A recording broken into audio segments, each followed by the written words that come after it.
Thank you for joining us for this brief webinar covering everything homeowners need to know about termites with our technical director, Jay Everett. A little bit of background on Jay. He has 27 years of experience with Rottler, and he's our general go-to guy for all things entomology. If you have any questions during the webinar, please use the chat feature and we'll get to that at the end of the presentation. Without further ado, here's Jay. Thank you, Sarah. Welcome, everybody. So termites, these are a pretty gnarly pest that we run across here at Rottler. Today, we're going to discuss, what is a termite? What do they do? We'll talk about helping you identify termites, what to look for. We'll explain to you what swarming is with termites and why it's so important to the colony. And then some areas where you can find the termites on your home or your business as far as that goes. So as you can see in the picture here, this is a standard situation here that we see quite often. You've got a big group of worker termites here. They kind of surface feed, as you can see here, the blonde fresh wood. They surface feed on these things, and it takes a little bit of time for them to actually do a lot of damage. But obviously, if they go untreated, that's when you really run into issues. So here's a picture of some damage on a home, and our homes are typically our largest investment of our lives. So we spend many hundreds of thousands of dollars on it, and unfortunately, we don't ever want termites to damage it, which would reduce the value. A lot of times when you buy a home, you're required to actually provide a wood destroying insect report, and the last thing you want to do is have this issue pop up. The lenders don't get real happy about selling a home or lending on a home that has a significant termite problem. And I didn't know if you knew this or not, but termites cause over $5 billion of damage a year to homes in the US. When it comes to termites, it's really important that you identify them properly. There are some pests that look a lot alike out there. So your termites here, as you can see on the left, they've got these wings that are typically the same size. So if you get close enough to the insect, you can see that on the termites.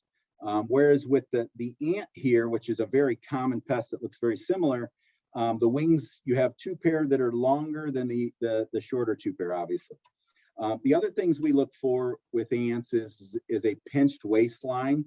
So you've got this area in the middle here where the abdomen attaches to the thorax of the ant. That's something that you can see with ants. The other big identifying mark that us professionals, pest professionals look at are the elbowed antenna. So sometimes that's a little harder to see. These are small insects, but they basically make a 90-degree turn here with the antenna of an ant. So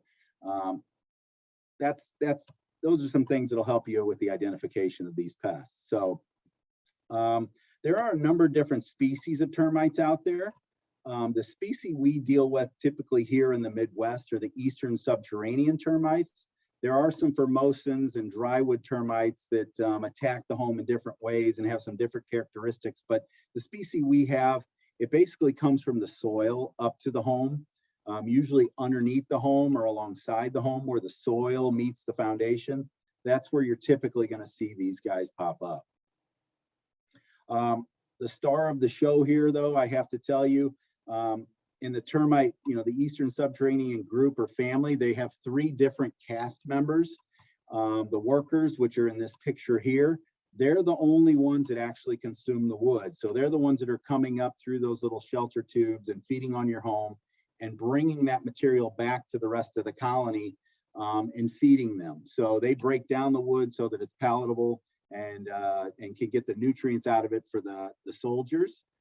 As well as the reproductive. So they typically live about 1 year to 2 years, and colonies can get, upwards of 1 million termites in a colony. So something to think about. The soldiers, which is my favorite little security folks here, they come up whenever there's a threat to the colony. So if a shelter tube would get opened up, as you can see here in the picture, these are shelter tubes here. They basically will fill this up with soil, which protects them. It also holds moisture. But what happens is all the worker termites will disperse and they'll basically put off an alarm pheromone that tells the soldiers to come up and protect. And you can see them here. They have great big large mandibles that can help protect against predators like ants or other insects that might want to potentially eat the termites. So the queen, she is an egg-laying machine. She produces upwards of 1,000 to 2,000 eggs a day in optimal conditions. Typically, she lays between 100 and 200 a day, as long as the temperature and the food is there, as well as the moisture. And the real scary part with her is she lives upwards of 25 years. So to have this going on around the outside of your house, she keeps producing these worker termites that are potentially the ones that are going to do all the harm to your home. So you don't typically see her, but the object of treatment is to get her under control, and then you generally will stop, and that colony will basically collapse. So termite food, they feed on cellulose material, so wood products. We see them feeding on drywall paper, behind the paint. You can kind of look down that wall and see the kind of paint caving in. Those are areas where you see termites. You got firewood here. This is a bad situation. Anytime you have wood to soil contact, that's a perfect opportunity for the termites to come up. And then they're real close to your foundation. So those are all things that they will consume. You can obviously see here on the fence post, these are what we call shelter tubes, that they're basically feeding on that wood and then returning to the soil. So we have found them in planters. We find them in mulch, along trees, decks, fence posts, things like that. So it's important that you keep an eye out for this as a homeowner. So not sure if you knew what swarming is. Termites swarm in the spring, and basically what that is it's a fluttering of a bunch of the reproductives coming out of the ground. And basically they're trying to find a mate, and the job is once they find a mate, they return to the soil and start their own little colonies. We at Rottler, we are constantly inspecting these things year round, and it's something that's a real threat to your home. So as I mentioned, these are the reproductives. They basically flutter out of the ground like I talked about before. After they find a mate, they basically connect and stay together, kind of like a pair of ducks would. They discard their wings, and then they return to soil and reproduce and start their own little family. The one thing I don't know if I mentioned earlier on is that, people talk about their property and their property lines. It's not just your house. Obviously, it goes out to the sides, front and back, sideways. But they tell us that there's between 10 and 13 colonies per acre of soil. So if your home's on an acre of soil, you can assume that you might have between 10 and 13 of these colonies out there.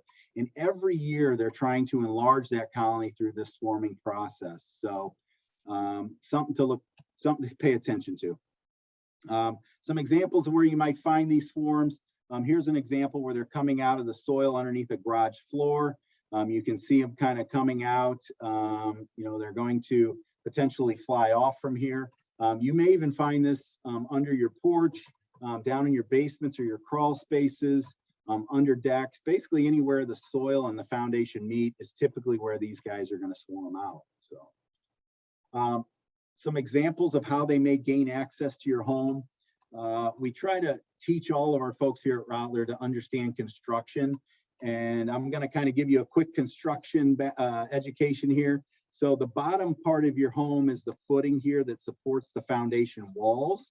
A lot of times you pour a foundation floor up to this area, and there's a crack, usually about a 1/64 of an inch, that is more than enough room for termites to squeeze through to come up to get to your studs. Obviously, your first board or your first exposure to the wood that they might be the sill plate. This is the sill plate here that then goes up into the wall studs. You may even have them come in from the outside through a weep hole or a crack in the foundation. These are areas where we pay attention to our inspections, as well as treatment for termites is around the perimeter of the home, as well as on the interior of the home. Here are some perfect examples and perfect pictures of some of the shelter tubes that we see. You as a homeowner, these are things that I would be looking for. And if you see any of this, it's very important to have somebody that's a professional take a look at it and give you some recommendations for treatment. Some situations in the wintertime, you might have a dryer vent that points out right to the soil. That'll warm the soil up. This picture here in the middle, I believe, was taken in the wintertime. But those are some things that termites attract to, as well as moisture around the perimeter as well. But you've got a crawl space here to the right that has a pretty established tube. A lot of times in a crawl space, we're not in and out of those areas that often, so the termites go undetected for long periods of time. And that's when you can potentially incur some structural damage. What can you do as a homeowner? I always recommend, if you have gutters that are around the perimeter of your house, just make sure that soil gets out away from the foundation. And that goes a long way with making it less attractive for those termites, and as well as other pests for that fact. Get your firewood up on a rack, get it off the soil. There again, termites don't just jump up to the wood. They generally have to build one of those shelter tubes to get to it. So putting it on a rack is a great way to keep that from being an attraction to the termites. Removing wood to soil contact is another great thing. So if you have soil or mulch that goes up over your siding, it's good to rake that back to the footing, that first piece of foundation, which is the concrete. That'll help anybody that would be inspecting, let alone yourself, inspect that area regularly. When you go out to cut the grass, that's the first thing I do is I'm checking my perimeter when I'm weeding around the foundation, just to make sure that I don't have any of those shelter tubes out there. And then if it ever becomes a big enough problem, make sure you get a professional involved. There's a lot of people out there that can come give you an inspection.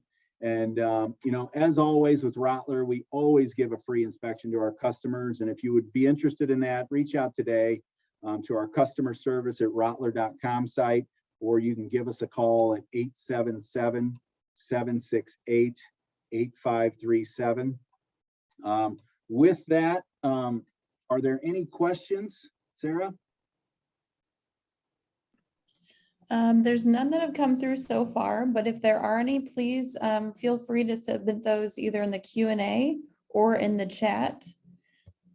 And we'll give just a little bit of time here to see if there's any questions. If not, we will be sending a follow-up email with the information from this presentation and some other details on our following webinars as well. Yeah, and for that, Sarah, I'll mention that, April 27th, we've got a mosquito seminar going on. Why do mosquitoes suck? There again, it's a blood feeding insect, and typically not a do-it-yourself pest, kind of like termites. They're not a do-it-yourself pest. So reach out if you're looking for that free inspection. And with that, I thank everybody for attending today. We do have our first question, Jay. Great, go ahead. There's from Connie. I have had termite treatment done. How often do I need to do an inspection for that? That's a great question. If you have a service or you've had a treatment done, hopefully you have a warranty with whoever did it for you. I would say always keep that warranty going, because it is quite expensive sometimes to treat for termites. But I always recommend at least having your home inspected at least annually. If you have a lot of wood structure exposed or things like that, you might want to do it a couple times a year. Getting on a program with somebody that inspects regularly would be a recommendation as well. But at least once a year, have your home checked for termites. And then our next question from Tracy, is there anything you can put down or grow that discourages termites? That's a great question. I would say that, putting mulch around the perimeter of your house is probably not the best technique. It is great for your plants because it does retain moisture and things like that, but you do have a food source there. I would recommend, if you're going to landscape the perimeter, rock is always good. Obviously with some kind of a felt underneath of it that'll help contain the moisture, but obviously the rock isn't going to be edible to the termites. But those are the things I would generally recommend. The unfortunate part is that there are homes out there that have had termites or are going to get termites. So it's one of those things, it's just a matter of time.